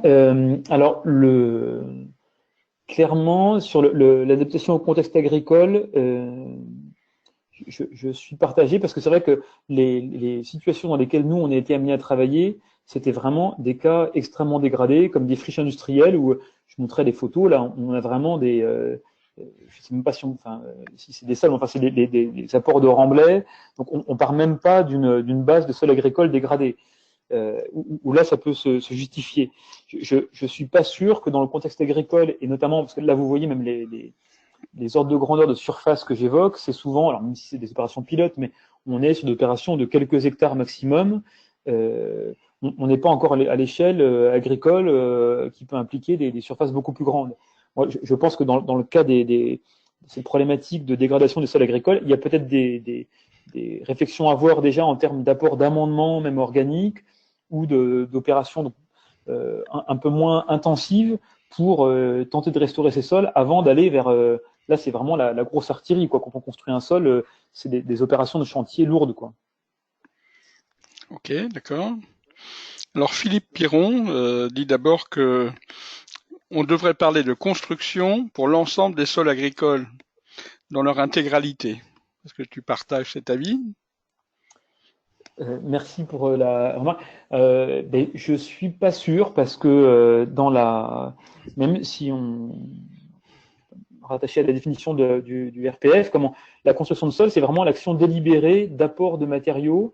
Euh, pour moi, alors certes, dans un sol agricole, comment il peut être fortement modifié par l'homme, par le travail du sol qui va modifier la structure, par des apports d'intrants, mais on recrée pas un sol ex nihilo. Donc, peut-être qu'on peut trouver des termes pour décrire le mode d'anthropisation des sols agricoles, mais le terme de construction, je ne suis pas sûr que ce soit le plus adapté. D'accord. Il dit aussi que je peux vous faire gagner quelques années de recherche en parlant de feuilletage de sol organique. Alors j'avoue, je ne sais pas ce que c'est. Est-ce que tu le saurais? Je pense que c'est sur les expériences sur les lasagna bed, j'imagine. Oui, alors tout à fait. Mais peut-être que c'était pas clair dans mon exposé, mais tout ce que j'ai présenté, et même la jeunesse de réflexion, elles sont pas parties de rien du tout. Elles sont parties aussi de pratiques qui existaient déjà, comme les lasagna bed par exemple, comme des opérations de réhabilitation de sites miniers ou de sites industriels, avec des apports massifs de compost ou de boue. Donc clairement, on n'est évidemment jamais au courant de tout, mais on a lu ces choses-là, on a essayé de les intégrer dans nos réflexions pour aussi bien dans la conception de ces sols que dans la compréhension des phénomènes. Et clairement, toutes ces références sont intéressantes pour comprendre l'évolution de ces sols artificiels. Mais il y a, à ma connaissance, il n'y a pas tant de littérature scientifique que ça sur les lasagna bed, même si ce sont des systèmes très intéressants par ailleurs. D'accord. Alors dernière question, puisque c'est une question conclusive aussi. Laura Bessoua, dans quelle mesure des aménageurs de l'espace urbain peuvent-ils aujourd'hui reprendre les solutions proposées par CITER? D'un point de vue réglementaire, l'utilisation de ces résidus est-elle autorisée? Merci beaucoup pour la question. Alors, réponse en deux temps. Le premier temps, c'est oui, évidemment. Enfin, ce projet CITER, et toutes les recherches qu'on mène, elles ont évidemment pour vocation d'être que les gens se les approprient, que les opérateurs se les approprient. C'est évident. Et c'est aussi dans cette philosophie qu'on veut développer la phase 2 de CITER en agrégeant des opérateurs qui ont envie ou qui ont déjà mené ce type d'opération, parce qu'il y en a beaucoup. Et alors, l'aspect réglementaire, en deux mots, c'est la question très complexe de ce type d'opération. Les opérations que j'ai évoquées sur des friches industrielles ont été réalisées dans le cadre d'autorisation, demande d'autorisation auprès de la DREAL. Et en gros, pendant quelques mois, souvent un an, on était entre guillemets assimilé à des centres d'acceptation de déchets. Et on a dû faire la démonstration ensuite de la refonctionnalisation. Donc, c'était des contraintes réglementaires très lourdes. Maintenant, tel qu'on l'a imaginé, c'est ce qu'on développe dans le livre là, Créer des sols fertiles, à l'échelle de la collectivité. L'idée, c'est que la collectivité puisse formuler les mélanges sur ses propres plateformes. Et après, alors, bon, je ne suis pas spécialiste de la question réglementaire, mais les mélanges ainsi produits et maturés pourraient être réutilisés, a priori, ensuite sur des opérations de végétalisation urbaine en ville. D'accord, merci beaucoup pour toutes ces réponses. Merci beaucoup pour ton exposé qui a été très clair. Voilà, j'ai des messages de félicitations. Ouais, super, merci beaucoup à tous. Je voudrais dire aux auditeurs que ce webinaire a été enregistré et qu'ils pourront donc le retrouver d'ici quelques jours sur la chaîne webinaire de l'Association française pour les pluies des sols. Hein, il suffit de taper sous un moteur de recherche webinaire AFES pour le trouver. Voilà, merci à Geoffroy, très bel exposé. Je voudrais dire aussi, annoncer le prochain webinaire de l'association qui aura lieu le jeudi 18 avril à 16 heures et qui portera cette fois sur l'atlas des microbes qui vient d'être publié et donc qui nous sera présenté. Et donc, en attendant, je voudrais te donner le dernier mot de ce webinaire pour le clore. Eh ben, merci beaucoup à tous de votre attention, de vos questions très intéressantes, qui démontrent en effet qu'il y a une vraie attente sur ces sujets. Et comme je le disais, hein, vraiment, je pense que nous, très modestement, nos recherches, elles ont pour vocation de s'ouvrir vers les demandes et de contribuer à répondre aux demandes et d'encourager ce type de pratique en essayant d'avoir aussi des approches le plus raisonnées possible, parce que autant je pense qu'on peut faire des choses vraiment très intéressantes avec cette démarche de construction de sol, autant il faut être prudent dans les choix des matériaux ou dans la manière de mettre en œuvre pour ne pas justement, comme on l'évoquait précédemment, générer plus d'impact qu'on va en résoudre. Donc encore merci à tous et merci à Christian pour cette opportunité de présenter ses travaux. Et merci à tout le monde et bonne soirée.